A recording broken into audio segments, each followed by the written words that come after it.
Hello friends, welcome to Rati PGTRB. இன்றைக்கி பார்த்தோம்னா TN டெட்டோட daily test டே 12 போயிட்டுருக்கு. ஸோ இதுக்கு முன்னாடி நம்ம வீடியோஸ் பார்க்கல அப்படின்னா, புதுசாக பார்க்குறீங்க அப்படின்னா இதுக்கு முன்னாடி இருக்க வீடியோஸ்லாம் பார்த்துக்கோங்க. நீங்கள் பார்த்துட்டே வந்தீங்கன்னா நோட் பண்ணி வச்சிட்டிங்கன்னா உங்களுக்கு ரொம்பவே யூஸ்ஃபுல்லாக இருக்கும். சரிங்களா? சரி, ஃபஸ்ட்டு தமிழ் கொஸ்டின் படிச்சிடலாமா? ஒன்று, நெடில் தொடர் குற்றியலுகரம் எத்தனை எழுத்துக்களை பெற்று வரும்? நெடில் தொடர் குற்றியலுகரம் எத்தனை எழுத்துக்களை பெற்று வரும்? ஏ 3, பி 2, சி 4, டி 5. ஓகேங்களா? செகண்ட் கொஸ்டின், உரிச்சொல் எத்தனை வகைப்படும்? உரிச்சொல் எத்தனை வகைப்படும்? Option A 3, B 2, C 4, D 5. Third question, அறிவியல் புனைக்கதைகளின் தலைமகன் என்று புகழப்படுபவர் எந்த நாட்டை சேர்ந்தவர்? Option A France, option B Lebanon, option C New Zealand, option D Canada. Fourth question, சுடர் அலியான் அடிக்கே சூட்டினேன் சொல் மாலை என்ற பாடல் வரிகள் பாடியவர்? Option A Bhoothathalvar, option B Poigaiyalvar, option C Peyalvar, option D Periyalvar. Fifth question, திசைச்சொல் அல்லாதது எது?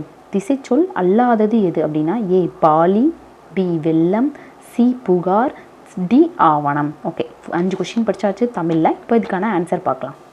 ஓகே ஃப்ரெண்ட்ஸ், ஃபஸ்ட்டு கொஷின், நெடில் தொடர் குற்றியலுகரம் எத்தனை எழுத்துக்களை பெற்று வரும்? நெடில் தொடர் குற்றியலுகரம் அப்படின்னா இப்போ வந்து ஒரு வேர்டு இருக்குதுன்னு வச்சுக்கோங்களேன். இப்போ காசுன்னு எக்ஸாம்பிள், காசு காசு அப்படின்னு இருக்குன்னா இது பார்த்திங்கன்னா இதுதான் நெடில் தொடர் குற்றியலுகரம். இதில் 2 எழுத்து தான் இருக்கும். காசு. அப்போ இதெல்லாம் எந்த மாதிரி வருதுன்னா இந்த வந்து குசுடு துபுரு அப்படின்னு சொல்லி வரும் இல்லையா? இதை வந்து இதை அடக்கி வரும். இதிலேருந்து ஒன்றாவது இதில் வரும். ஓகேங்களா? ஸோ காசு இந்த மாதிரி ஏதோ ஒன்று, உரு அந்த மாதிரி இருக்குன்னா இப்போ அதில் வந்து 1, 2 2 எழுத்துக்கள் தான் வரும். ஸோ அதை தான் சொல்கிறோம். நெடில் தொடர் குற்றியலுகரம் வந்து இந்த இடத்துல நெடில் வரும். ஓகேங்களா? அப்போ ஊரு அந்த மாதிரி இருக்கிறது. ஸோ அந்த மாதிரி ஏதோ ஒன்று இந்த மாதிரி 2 எழுத்து வரும். அதில் வந்து நெடிலாக வரும். அதுலேயும் இந்த வந்து குசுடு துபுரு சேர்ந்து வர மாதிரி இருந்துச்சுன்னா அது நெடில் தொடர் குற்றியலுகரம் வரும். இது வந்து 2 எழுத்துக்களே கொண்டது. ஓகேங்களா? சரி, உரிச்சொல் எத்தனை வகைப்படும்? உரிச்சொல் அப்படின்னா அது 2 வகை இருக்குது. ஒன்று, ஒரு பொருள் குறித்த பல சொல். இப்போ ஒரே ஒரு பொருள் வச்சுட்டு பல சொல் வரும். எப்படின்னா இப்போ வந்து ஒரு பொருள் குறித்த பல சொல். ஓகே, இப்போ பார்த்தீங்கன்னா உரிச்சொல் வந்து 2 வகைப்படும். அது என்னென்னு சொன்னோம்னா ஒரு பொருள் குறித்த பல சொல். இந்த இடத்துல எழுதிக்க பாருங்கள். ஒரு பொருள் குறித்த பல சொல், இன்னொன்று பல பொருள் குறித்த ஒரு சொல். இங்கே வந்து ஒரே பொருள் தான் இருக்கும், ஆனால் நிறையா சொல் வரும். இப்போ சாலை, உரு, தவ, நனி இது எல்லாமே மிகுதி அப்படிங்கிற ஒரே ஒரு பொருளை குறிக்கும். அதனால் ஒரு பொருள் குறித்த பல சொல்லும், இன்னொன்று பல பொருள் குறித்த ஒரு சொல். பல பொருள்னால் இப்போ பாருங்கள், கடி அப்படிங்கிற ஒன்று, அதுக்கு காவல்னு ஒரு பொருள் இருக்குது. ஒரே ஒரு வார்த்தை தான். அதுக்கு காவல், கூர்மை, மிகுதின்னு நிறைய பொருள் இருக்குது. ஓகே, இப்போ பார்த்திங்க அப்படின்னா இது வந்து 2 விதம் இருக்குது. ஒரு பொருள் குறித்த பல சொல், பல பொருள் குறித்த ஒரு சொல். ஒரு சொல் 2 வகைப்படும் அப்படின்னு சொல்லி பார்த்தாச்சு. தேர்ட் கொஸ்டின் பார்த்தோம்னா, அறிவியல் புனைக்கதைகளின் தலைமகன் என்று புகழப்படுபவர் எந்த நாட்டை சேர்ந்தவர்னு சொன்னோம். சரி, அறிவியல் புனைக்கதைகளோட தலைமகன் அப்படிங்கிறவர் யாருன்னு முதல்ல தெரிஞ்சுக்கணும் இல்லையா? அவர் பேர் என்னென்னா ஜூல்ஸ் வெர்ன் அப்படிங்கிறவர் தான் இந்த வந்து அறிவியல் புனைக்கதைகளின் தலைமகன் அப்படின்னு சொல்லி புகழப்படுபவர். இவர் எந்த நாட்டை சேர்ந்தவர்னு கேட்டிருக்காங்க. அதனால் பிரான்ஸ் நாட்டை சேர்ந்தவர். இதுலேயே 2 கொஸ்டின் இருக்கும். ஸோ இதை பார்த்துக்கோங்க. அறிவியல் புனைக்கதைகளின் தலைமகன் யார் அப்படின்னா ஜூல்ஸ் வெர்ன். ஜூல் அப்படிங்கிறவர் தான். ஜூலுங்கிறது அறிவியலில் வரும். அப்போ அந்த அறிவியல் பெயர் கொண்டவராக இருக்கார். அவர் பிரான்ஸ் நாட்டை சேர்ந்தவர். ஃபோர்த் கொஸ்டின், சுடர் அலியான் அடிக்கே சூட்டினேன் சொல்மாலை என்ற பாடல் வரிகள் பாடியவர்? சுடரலியான் அடிக்கே சூட்டினேன் சொல்மாலை அப்படின்னா இந்த கொஸ்டினுக்கு ஆன்சர் வந்து பார்த்திங்கன்னா B Poigaiyalvar. So Poigaiyalvar. Fifth question, திசைச்சொல் அல்லாதது எது? திசைச்சொல் அல்லாதது அப்படின்னா திசைச்சொல் அப்படிங்கிறது பிறமொழி சொற்களை வந்து குறிக்கிறது. ஸோ இதில் பிறமொழி சொற்கள் எதுன்னு பார்த்தோம்னா பாலி, வெள்ளம், புகார் இது எல்லாமே திசைச்சொல்லாக இருக்குது. ஆவணம் மட்டும்தான் தூய தமிழ் சொல்லாக இருக்குது. ஸோ அது அல்லாதது, திசைச்சொல் அல்லாதது ஆவணம். இது வந்து தமிழ் சொல். மற்றது எல்லாமே வந்து பிறமொழி சொற்கள்லேருந்து கலந்து வந்தது. ஓகேங்களா? ஓகே, ஃபஸ்ட்டு கொஸ்டின் இங்கிலீஷ் படிச்சிடலாம். Look at this banyan tree. Look at this banyan ட்ரீங்கிறது எந்த மாதிரி ஒரு sentence? A interrogative, B statement, C imperative, D exclamatory. எந்த ஒரு ஸ்டேட்மெண்ட்டுன்னு பார்க்கணும். அடுத்து வந்து second question, choose same relationship. அதாவது கார் இஸ் ஸ்டியரிங். காருக்கு ஸ்டியரிங் வந்து கண்டிப்பாக சம்மந்தம் இருக்குது. காரில் ஸ்டியரிங் இருக்கும். அதே மாதிரி ஃபேனுக்கு என்ன சம்மந்தம் இருக்குன்னு இதில் பார்க்கணும். A thrust, B electricity, C tyre, D blade. ஃபேனுக்கும் இங்கே இருக்க ஆப்ஷனுக்கும் எதுக்கு சம்மந்தம் இருக்குன்னு, ரிலேஷன்ஷிப் எதுக்கு இருக்குன்னு பார்க்கணும். Third question, repetition of the consonant at the beginning of 2 or more words in a line. ஒரே மாதிரியே வேர்டு கொண்ட கான்சனன்ட் சவுண்டு கொண்ட ஒரு வேர்டு இருக்குது அப்படின்னா அந்த வேர்டு மாதிரி இருக்கிறதுக்கு என்ன சொல்லுவோம்? பேர், அப்ரிவேஷனா, அக்ரானிம்ஸா, ஹோமோஃபோன்ஸா, அலிட்ரேஷனா என்னன்னு கண்டுபிடிக்கணும். 4th question, correct adjectives. இதில் எது கரெக்டான adjectives? Cupcakes are days cakes. Small creamy round, round creamy small. C small round creamy. D creamy round small. 5th question, your space அப்படிங்கிற book is written by A Walter de la Mare. B Nisha Tierney. C David Bates. D John Masefield. ஓகேங்களா, இப்போ இதோட answer பார்க்கலாம். First question பார்த்தோம்னா look at this banyan tree. Look at this banyan tree அப்படிங்கிறது இந்த ட்ரீயை பாரு அப்படின்னு ஒரு சொல்கிறது. ஸோ இன்ட்ராகேட்டிவ்னா கொஷின் மார்க் சென்டென்ஸ், ஸ்டேட்மெண்ட்டாக நார்மலாக ஒருத்தவங்க கிட்ட ஒன்று சொல்கிறது. இம்பரேட்டிவ்னா ஒரு விதமாக கட்டளைப்படுத்துறது, ஆர்டர் போடுற மாதிரி. எக்ஸ்க்ளமேட்டிவ்னா ஆச்சரியமாக பார்க்குறது. இந்த ட்ரீயை பார் அப்படின்னு ஒரு அதட்டாக சொல்கிற மாதிரி இருக்கு இல்லையா? ஸோ இது வந்து இம்பரேட்டிவ் சென்டென்ஸ். ஓகேங்களா. Choose same relationship. காருக்கு ஸ்டியரிங் இருக்குது, ஃபேனுக்கு என்ன இருக்குது? பிளேடு இருக்குது. அந்த 3 ரெக்கைகள் இருக்கு இல்லையா, அதை தான் பிளேடுன்னு சொல்லுவோம். ஸோ இதுக்கு வந்து இதுதான் கரெக்டான relationship. 3rd question, repetition of the consonant. ஒரே மாதிரியே சவுண்டு கொண்ட அந்த கான்சனன்ட் வந்து 2 தாட்டி 3 தாட்டி ஒரு வேர்டு வருது அப்படின்னா அதுக்கு அலிட்ரேஷன் அப்படிங்கிறோம். ஒரே சென்டென்ஸ்லேயே 2-3 தாட்டி சேம் ப்ரொனவுன்சியேஷன் கான்சோனன்ட் சவுண்டு வரணும், ஆனால் டிஃப்ரென்ஸ் மீனிங் இருக்கும். ஓகேங்களா, அது அலிட்ரேஷன் சொல்கிறோம். ஓகே, கரெக்ட் அட்ஜெக்டிவ்ஸ் என்ன? Cupcakes are days cakes. Cupcake எப்படி இருக்கும்னா சி ஸ்மாலாக இருக்கும், ரவுண்டாக இருக்கும், க்ரீமியாக இருக்கும். ஃபஸ்ட்டு அதோட சைஸு சொல்லுவோம், அப்புறம் ஸ்ட்ரக்சர் சொல்லுவோம், அதுக்கடுத்தது வந்து க்ரீமி எப்படி இருக்குது டேஸ்ட் அப்படின்னு சொல்லுவோம். ஓகேங்களா. 5th கொஷின், யுவர் ஸ்பேஸ் அப்படிங்கிற புக்கை யார் எழுதுனா அப்படின்னா டேவிட் பேட்ஸ். டேவிட் அப்படிங்கிறவங்க தான் யுவர் ஸ்பேஸ் அப்படிங்கிற புக் எழுதுனா. டேவிட் பேட்ஸ் அப்படின்னு ஞாபகம் வச்சுக்கோங்க. சரி, சயின்ஸ் பார்க்கலாமா? அதிக அலைநீளம் எதுக்கு ஈக்குவலாக இருக்கும்? குறைந்த அலைநீளம் எது? ஊசி துளை கேமரா எது? சமதள ஆடி எதுன்னு பார்க்கணும். அடுத்து 1 நேனோமீட்டர் அப்படிங்கிறது எந்த மீட்டராக இருக்கும்? ஒரு ஆம்ஸ்ட்ராங்கிறது எதுக்கு ஈக்குவலாக இருக்கும்? 1 மீட்டருங்கிறது எதுக்கு ஈக்குவலாக இருக்கும்? ஒரு குவிண்டாலுங்கிறது எப்படி சொல்லுவோம் அப்படின்னு பார்க்கணும். அடுத்து ஓரணு மூலக்கூறு அப்படின்னா என்ன? ஈரணு மூலக்கூறுனா என்ன? மூவணு மூலக்கூறுனா என்ன? பல அணு மூலக்கூறுனா என்ன? 4th கொஷின், அணுவில் உள்ள எலக்ட்ரானை கண்டுபிடித்தவர். A Thomson. D Rutherford. C Goldstein. D Chadwick. 5th question, ஹைட்ரஜனின் ஐசோடோப்புகள். ஏ புரோட்டியம்னா 1H1. B deuterium 1H2. Tritium 1H3. அப்புறம் இது அனைத்தும். ஓகேங்களா, ஆன்சர் பார்த்துடலாமா? ஓகே, அதிக அலைநீளம் கொண்ட கதிர்கள் எப்படி இருக்கும்னா சிவப்பாக இருக்கும். குறைந்த அலைநீளம் கொண்டது புற ஊதா கதிர்கள், குறைந்த அலைநீளம் கொண்டது. ஊசி துளை கேமரா அப்படின்னா தலைகீழ் வடிவமாக இருக்கும். சமதள ஆடி எப்பயுமே நேரான பிம்பத்தை காட்டும். ஓகேங்களா, இதுதான் இதோட ஆப்ஷன்ஸ். ஓகே, அடுத்து 1 நேனோமீட்டர் அப்படின்னா 10⁻⁻9 மீட்டர். அதுதான் கரெக்டான ஆப்ஷன். 1 நேனோமீட்டர், இது அடிக்கடி கேட்ட கொஸ்டின். 10⁻⁻9 மீட்டர். ஒரு ஆம்ஸ்ட்ராங் அப்படின்னா ஒரு ஆம்ஸ்ட்ராங்கிறது 10⁻10 மீட்டர். ஒரு ஆம்ஸ்ட்ராங், இது முக்கியம். 1 மீட்டர் அப்படின்னா 10 ஸ்கொயர். 10 ஸ்கொயர்னா 100 centimetre. 1 metre equal to 100 centimetre. ஒரு குவிண்டால் அப்படின்னா 100 கிலோகிராம். 100 கிலோகிராம். கிலோகிராம் இதுக்கு ஞாபகம் வச்சுக்கோங்க. குவிண்டால்னா 100 கிலோகிராம். அதுவே நேனோமீட்டர்னா 10⁻⁻9 மீட்டர். ஆம்ஸ்ட்ராங்குக்கும் மீட்டர் வருது. 1 மீட்டருக்கு சென்டிமீட்டர் வருது, குவிண்டாலுக்கு கிலோகிராம் வருது. ஓகேங்களா, இதோட இந்த கொஸ்டின் நல்லா பார்த்துக்கோங்க. அடுத்து பார்த்தீங்கன்னா ஓரணு மூலக்கூறு. இப்போ மூலக்கூறுக்கு ஒரு அணுக்கு ஒரு மூலக்கூறு இருக்குது. இப்போ ஓரணு மூலக்கூறு என்ன அப்படின்னு பார்த்தோம்னா ஒரே ஒரு இது கொண்டு இருக்கிறதுலாம் மந்த வாயுக்களாக இருக்குங்க.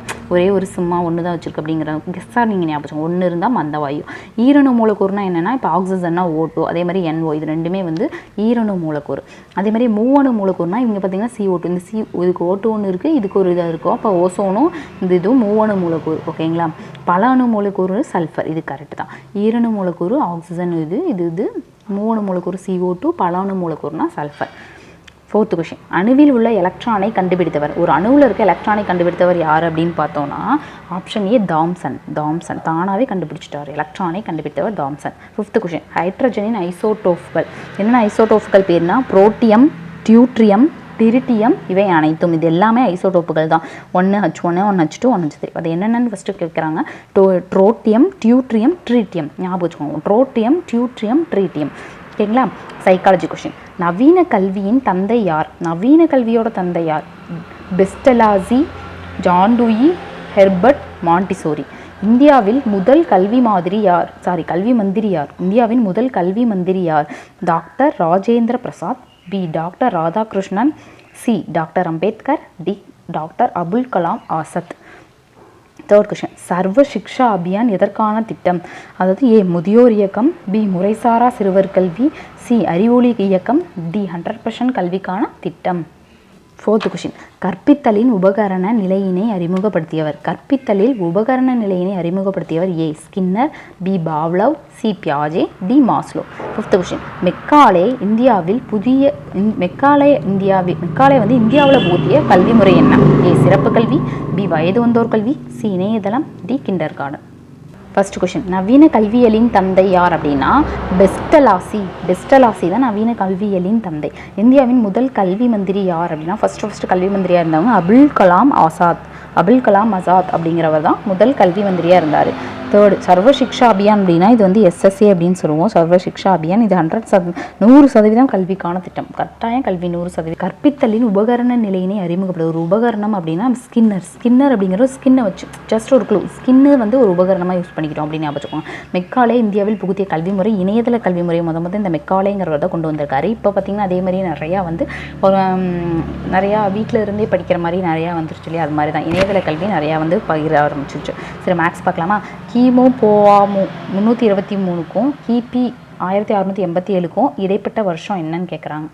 ஓகே, இப்போ பார்த்தீங்க அப்படின்னா கிறிஸ்து பிறக்கத்துக்கு முன்னாடி இருக்க வருடம் இது, இப்போ பிறந்ததுக்கப்புறம் இருக்க வருடம் இது. அப்போ அது 1687 மைனஸ் இந்த ரெண்டுக்கும் இடைப்பட்ட வருடம் என்னன்னு கேட்கறனால கழிக்கிறோம். இந்த கிமு கிறிஸ்து பிறப்பதற்கு முன்னாடி இருக்கிறத நம்ம மைனஸில் தான் இப்போ எடுத்துக்கணும். ஓகேங்களா, 323 எடுத்துக்கிறோம். இப்போ இதை என்ன பண்ணுவோம், 1687 மைனஸும் ப்ளஸ் ஆயிரும். இப்போ ப்ளஸ் பண்ணிக்கிறோம் இது ரெண்டையும். இப்போ இது ரெண்டையும் கூட்டி பார்த்தோம் அப்படின்னா நமக்கு ஆன்சர் 2010.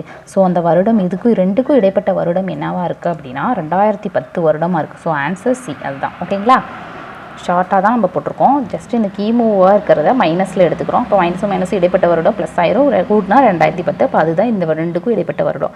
தரவுகள் கொடுத்துருக்காங்களே, இப்போ தரவுகள் 12, x, 28 ஆகிய தரவுகளின் சராசரி 18 எனில் எக்ஸின் மதிப்பு காண்க.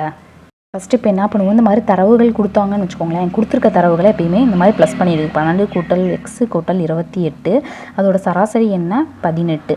அப்போ இந்த சராசரி மாதிரி கொடுத்துருந்தாங்க அப்படின்னா மொத்தமாக இந்த தரவுகள் எத்தனை இருக்கோ 1 2 3 நம்பர் இருந்தால் 3 நம்பரை டிவைட் பண்ணிக்கணும். ஓகேங்களா, சரி. இப்போ வந்து இது ரெண்டு இல்லாமல் கூட்டிக்கலாம். 12 கூட்டல் எக்ஸு கூட்டல் 28 = டிவைடாக இருக்கிறது இந்த பக்கம் போச்சுன்னா 18 × 3 பெருக்கலாக போயிடும்.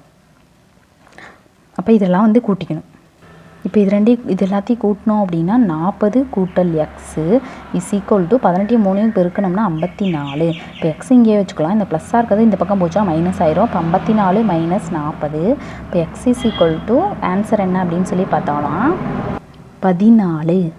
ஸோ ஆன்சர் 14 வந்திருக்கு. ஆப்ஷனில் 14 இருக்கான்னு பார்ப்போம், இருக்குது. ஸோ இதான் சி. ஓகேங்களா, இந்த மாதிரி தரவுகள் கொடுத்தாங்கன்னா தரவுகள் மொத்தம் எத்தனை அதை டிவைட் பண்ணி ஈக்குவல் டு கொடுத்து அதை வந்து ப்ளஸ் மைனஸ் கொண்டு போயிட்டு ஆன்சர் கொண்டு வந்துடும். அவ்வளோதான். தேர்டு கொஷின் பார்த்தோம்னா 3x + 4 3x - 4 அப்படின்னு சொல்லி கொடுத்துருக்காங்க. இதை பார்க்க எப்படி இருக்குது அப்படின்னா இந்த இடத்துல வந்து a + b × a - b = a² - b². அந்த ஃபார்முலா இருக்க மாதிரி இருக்குது. பார்த்தீங்க அப்படின்னா 3x + 4 3x - 4 அப்படி தானே கொடுத்துருக்காங்க. அப்போ இங்கே a இருக்க இடத்துல என்ன இருக்குது, 3x இருக்குது. b இருக்க இடத்துல என்ன இருக்குது, 4 இருக்குது. அதே மாதிரி இங்கே a இருக்க இடத்துல 3x, b இருக்க இடத்துல 4 இப்படி தானே இருக்குது. அதே மாதிரி தான் இங்கே நம்ம எடுத்துக்கிறோம். இப்போ இந்த இடத்துல நம்ம அதே மாதிரியே சப்ஸ்டியூட் பண்ணணுமா? அப்போ இங்கே சப்ஸ்டியூட் பண்ணோம்னா என்னது, a² - b² சப்ஸ்டியூட் பண்ணணும். a இருக்க இடத்துல 3x (2) - b இருக்க இடத்துல 4 (2). இப்போ வந்து ஸ்கொயர் பண்ணோம்னா 3 3 9 x² - 16 அப்படின்னு சொல்லி வரும். ஆமாம் தானே? இப்போ அந்த ஆப்ஷன் எங்கே இருக்குதுன்னு பார்க்கணும். ஆப்ஷன் டியில் இருக்குது. So answer option D. இது வந்து சுருக்குக மெத்தடில் இருக்கும். நார்மலாக இந்த மாதிரி கொடுத்தோம்னா அதுக்கு உண்டான ஃபார்முலா வச்சு இந்த மாதிரி சிம்பிளிஃபை பண்ணி கொண்டுட்டு வந்தோம்னா ஈஸியாக சிம்பிளிஃபை ஆயிரும். ஓகேங்களா, ஓகே. அடுத்த கொஸ்டின் பார்க்கலாமா? ஓகே, இப்போ வந்து கோணங்கள் கொடுத்துருக்காங்க. பிஓசி அப்படிங்கிற கோணத்தோட மதிப்பு என்னன்னு கேட்குறாங்க. பிஓசி இப்போ இதில் எத்தனை கோணம் வரும் அப்படின்னு பார்த்தோம்னா இங்கே பிஓஏ ஒரு கோணம், பிஓஏ ஒரு கோணம், இது ஒரு கோணமா. அடுத்து இங்கே பிஓசி ஒரு கோணம், பிஓசி ஒரு கோணம் ப்ளஸ்ஸு சிஓடி ஒரு கோணம், சிஓடி ஒரு கோணம். பார்த்தீங்களா, இங்கேருந்து ஒரு கோணம் போகுது, இங்கேருந்து ஒரு கோணம் போகுது, இங்கேருந்து 3 கோணம் போகுது. அப்போ 3 கோணம் இருக்குது. அப்போ 3 கோணங்களின் கூடுதல் என்ன? 3 கோணங்களின் கூடுதல் நம்ம எல்லாத்துக்குமே தெரியும், போனதாட்டி கூட பார்த்தோம், 180 டிகிரி. அப்போ இந்த பிஓஏ அப்படிங்கிற கோணத்துக்கு 35 டிகிரி கொடுத்துட்டாங்க. அப்புறம் பிஓசி சி அப்படிங்கிற கோணத்தோட மதிப்பு தான் காமிக்கணும், அதை கேட்குறாங்க. அதுக்கு என்னன்னே நமக்கு தெரியாது, அதனால் எக்ஸ்ன்னு எடுத்துக்கிறோம். அடுத்து பார்த்திங்க அப்படின்னா சிஓடி அப்படிங்கிற கோணத்துக்கு 65 டிகிரி கொடுத்துட்டாங்க, ஈஸிக்கல் டு 180 டிகிரி. இப்போ இது ரெண்டையும் கூட்டணும் அப்படின்னா 100 degree plus x equal to 180 degree அப்படியே வச்சுக்கிறோம். இப்போ எக்ஸ் இந்த பக்கம் வந்துச்சுன்னா ப்ளஸ் ஆகாது, ஆப்போசிட்டில் போச்சுன்னா மைனஸ் ஆயிரும். இப்போ மைனஸ் 100 டிகிரி ஆயிரும். இப்போ X equal to கழிச்சோம்னா 80 degree answer வந்திருக்கு. இது வந்து ஆப்ஷனில் இருக்கான்னு பார்க்குறோம்.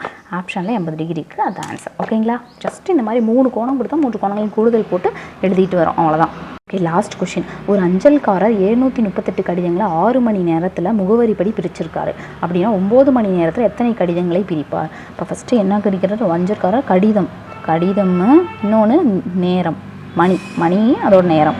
738 மணி நேரத்தில் 738 கடிதங்கள் பிரிக்கிறாரு 6 மணி நேரத்தில். அதே மாதிரியே ஒரு 9 மணி நேரத்தில் எவ்வளோ கடிதங்கள் பிரிச்சிருப்பாருன்னு கேட்குறாங்க. இப்போ 6 மணி நேரத்தில் 738 கடிதம் பிரிச்சிட்டாருன்னா அப்போ 9 இதுக்கு வந்து எப்படி இருக்குது? இது 6, இது 9. இப்போ இந்த 9ங்கிறது இதை விட அதிகமாக இருக்குது, ஆமாம் தானே? இதை விட இது அதிகம். அப்போ இந்த இடத்துல அவர் என்ன சொல்லுவார்? 9 மணி நேரம் கொடுத்தா அவர் இன்னும் அதிகமான கடிதம் தான் பிரிப்பார். அப்போ இந்த இடத்துல எக்ஸ் இருக்குது, அதிகமாக தான் பிரிப்பார். அப்போ இந்த மாதிரி இருந்துச்சு அப்படின்னா நேர்த்தகவாக இருக்குது அப்படின்னா கிராஸாக மல்டிப்ளை பண்ணிக்கணும். அப்போ தான் வந்து 738 into 9 equal to 6 into X கிராஸாக மல்டிப்ளை பண்ணிக்கிறோம். இது ரெண்டு இப்படி மல்டிப்ளை பண்ணோம் அப்படின்னா 738 into 9 divided by 6 equal to X. இப்போ பார்த்திங்கன்னா இது வந்து ரெண்டாவது வாய்ப்பாடில் அடித்தோம்னா 3வது வாய்ப்பாடுனா 3 2 6 3 9 1 2 3 2 6 1 7 6 12 9. இப்போ வந்து 369 இன்ட்டு 3. இப்போ ஆன்சர் பார்த்திங்கன்னா 1107 இதுதான் அதோட ஆன்சர். ஸோ ஆப்ஷனில் இருக்கா, ஆப்ஷன் சியில் இருக்குது, அதனால் அதை வச்சுக்கிறோம். ஓகேங்களா? இதான் அதோட ஆன்சர். இந்த வீடியோ உங்களுக்கு பிடிச்சிருந்துச்சுன்னா மறக்காம நம்ம சேனலை சப்ஸ்கிரைப் பண்ணிக்கோங்க, லைக் பண்ணிக்கோங்க, ஃப்ரெண்ட்ஸ் அண்ட் ஃபேமிலிக்கு ஷேர் பண்ணுங்கள். வீடியோ உங்களுக்கு பிடிச்சிருந்துச்சுன்னா தொடர்ந்து நம்ம சேனலுக்கு சப்போர்ட் பண்ணுங்கள், லைக் கொடுங்க, ஒரு ஹை பாயிண்ட் கொடுங்க, சப்ஸ்கிரைப் பண்ணிக்கோங்க, தொடர்ந்து ஃபாலோ பண்ணிக்கோங்க. தேங்க்ஸ் ஃபார் வாட்சிங்.